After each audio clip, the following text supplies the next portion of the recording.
বাদশা যুলকারনাইনের 3 নম্বর সফরটা ছিল উত্তর দিকে।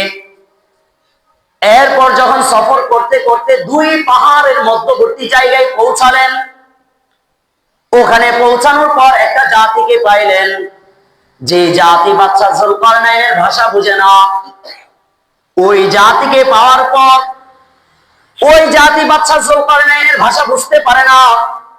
বুঝতে না পেরে তারা ইশারা ইঙ্গিতে কথা বলতেছে। তারা বলতেছে, ইয়া যুলকারনাইন ইন্না ইয়াজুজ ওয়া মাজুজ মুফসিদুনা ফিল আরদ। ইয়াজুজ মাজুজ এরা আমাদের ভূমিতে এসে বিপর্যয় সৃষ্টি করে। কি সৃষ্টি করে?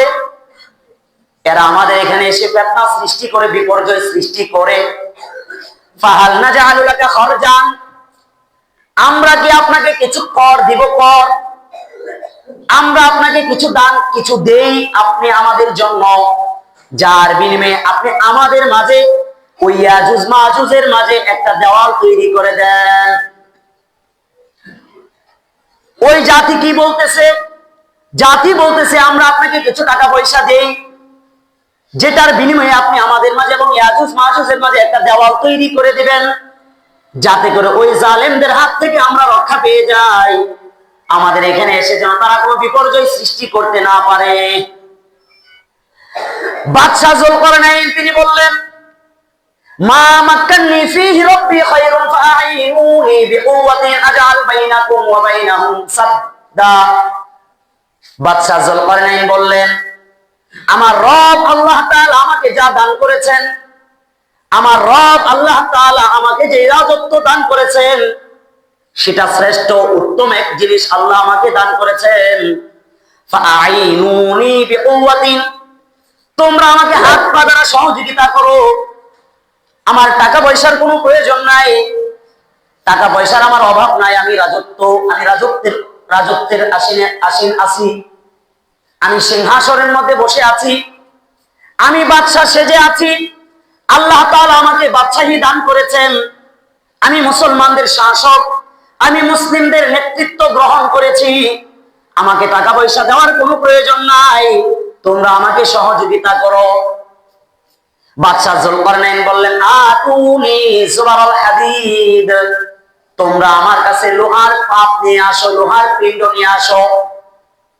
এরপর যখন তারা লোহার পিণ্ডগুলো এনে, লোহার পাতগুলো এনে 2 পাহাড়ের মাঝখানে যে ফাঁকা জায়গাটা ছিল, ওখানে এভাবে পাত রাখতে রাখতে হাত্তা সাওয়া বাইনা সাদাফাইন, যখন 2 পাহাড়ের চূড়া বরাবর ওই পাতগুলো হয়ে গেল, বাদশা যুলকারনাইন বললেন, এইবার তার মধ্যে আগুনের মধ্যে ফু দাও, বাতাস দাও।